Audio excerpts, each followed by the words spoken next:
All right, so today we're going to be talking about lesson 49, which is horizontal and vertical lines. So there is a do now that I would like you to do. So identify the slope and the y-intercept in the following linear equation and graph it. So a hint is to rewrite the equation in slope-intercept form to help you. So take a minute, brainstorm, and try to write this out, and then come back when you have your answer, and also graph it. All right, so now looking at that, if we were to rewrite that equation in slope-intercept form, slope-intercept form is y equals mx plus b. So if we look here, do we have any x's here? No, we don't see any x's. So that means that there are 0 x's. So y would really equal 0x, then plus my 5 there. So then if we had to graph that on the line, we should be able to do that. Remember, when we're graphing, the first thing we identify is our y-intercept. And we plot that. So our y-intercept is 5. So I'm going to go on my y-axis. And I'm going to graph. I'm going to go up to 5 and plot that point. Then we identify our slope, which is 0. Now I want everyone to think about, because 0 is a little confusing. How can we get 0 as a fraction when we know we write fractions over 1? So this would be 0 over 1. So remember, it's rise over run. So that means we're going up 0, but right 1. So if we go up 0, we're not going up at all. We're just going to the right 1 and putting our point. Same here, up 0, just right 1. Up 0, right 1, and so on. And then if I do the other direction, I'm going down 0 and left 1. So I'm just going left 1 here.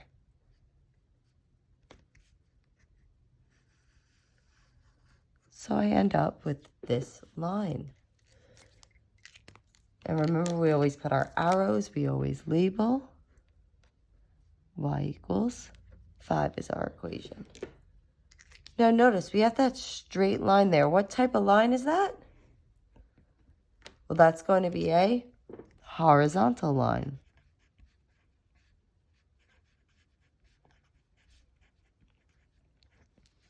And if you could think back to that slope video that we watched with Slope Dude, remember when Slope Dude went on that flat part, that's when he said this is 0 fun. So since it has a 0 slope, that means it's that flat horizontal line.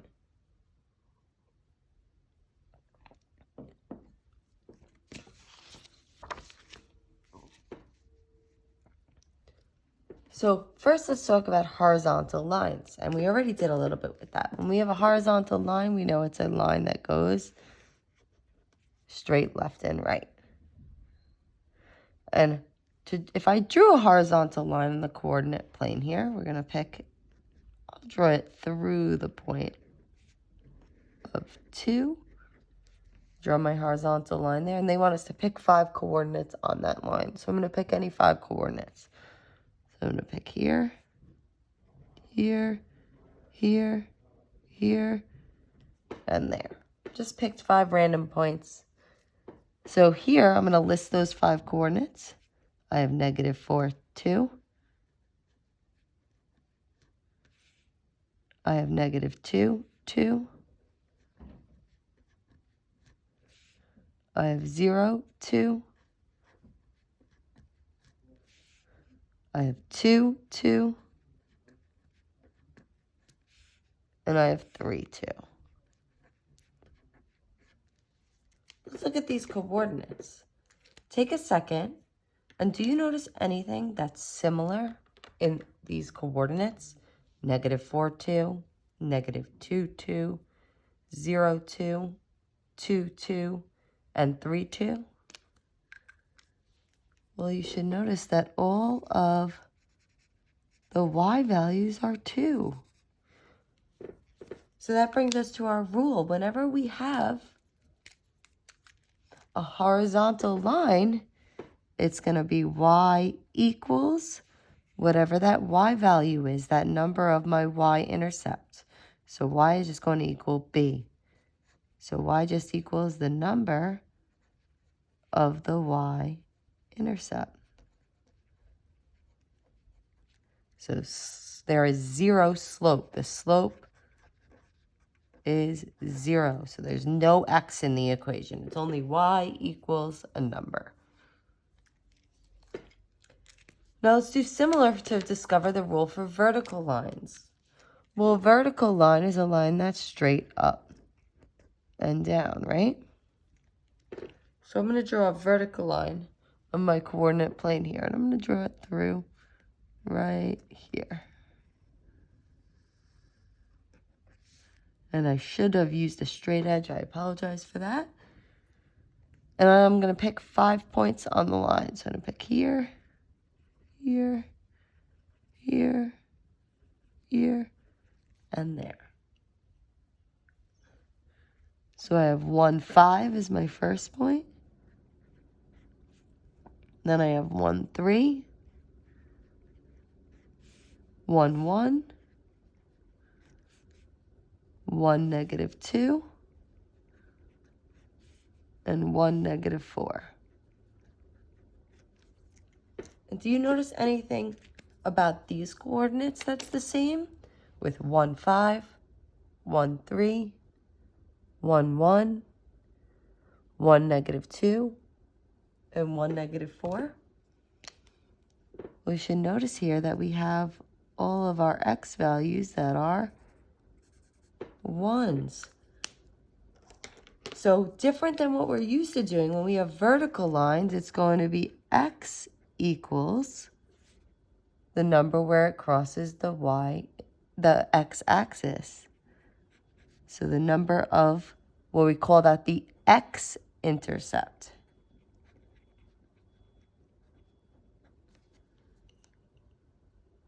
So this has an undefined slope because it's straight up and down.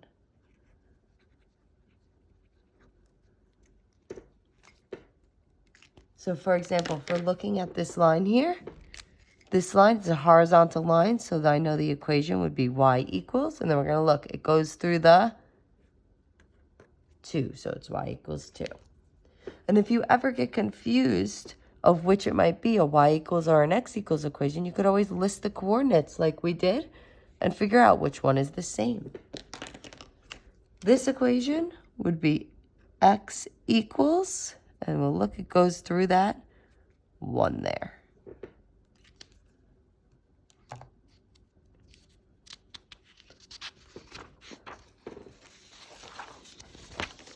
All right. So then here we have some practice that we are going to complete. So what I want you to first do is at the top of the page, we're going to write our rules. We're going to write a horizontal line.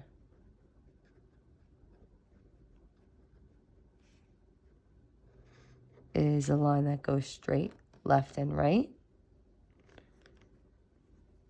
And a vertical line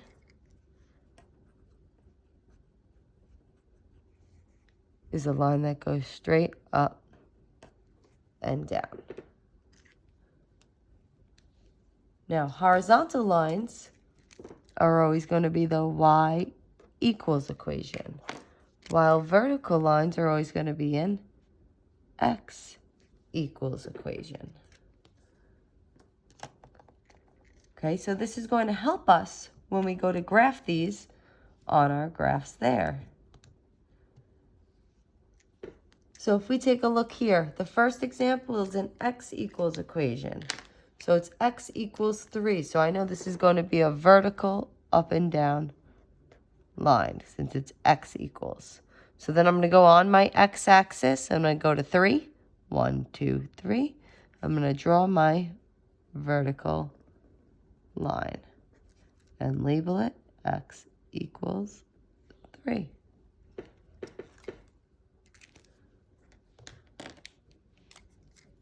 The next one is a y equals equation. And I know a y equals equation means it's a horizontal line. So I'm going to go on my y-axis, and I'm going to go to -1. Plot my point there, and then draw my horizontal line through that graph. All right, so I want you to take a couple minutes, complete 3 through 8, and 7, 8 are brainstorm questions, so they might take you a little bit to think about. So take the time to think about those and complete the other ones, and then come back to check your answers.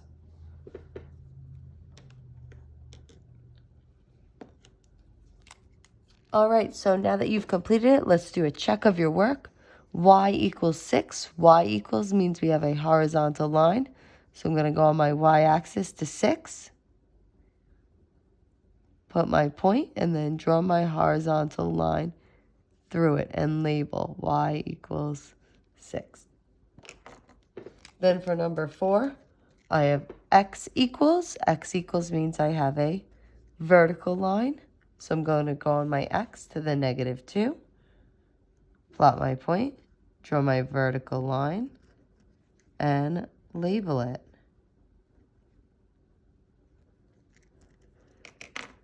Then for number 5, I have a y equals equation, which means it's a horizontal line. So I'm going to go on my y-axis to -4,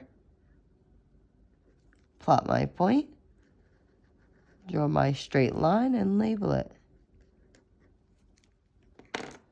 Then I have an x equals equation, which means it's a vertical up and down line. So I'm going to go to x equals 0, and then I'm going to draw my up and down vertical line there. And I'm going to label it x equals 0.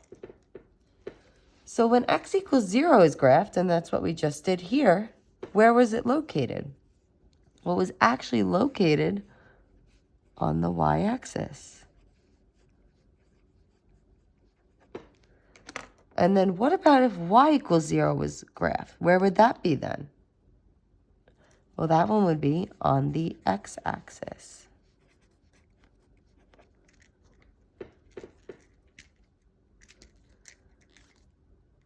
All right, so what you're going to be doing now is you're going to be working on a little stained glass linear equations project. So there are 3 separate columns here. So what you are going to do is you're going to choose three equations from each column in total to graph on a coordinate plane. So that means you're going to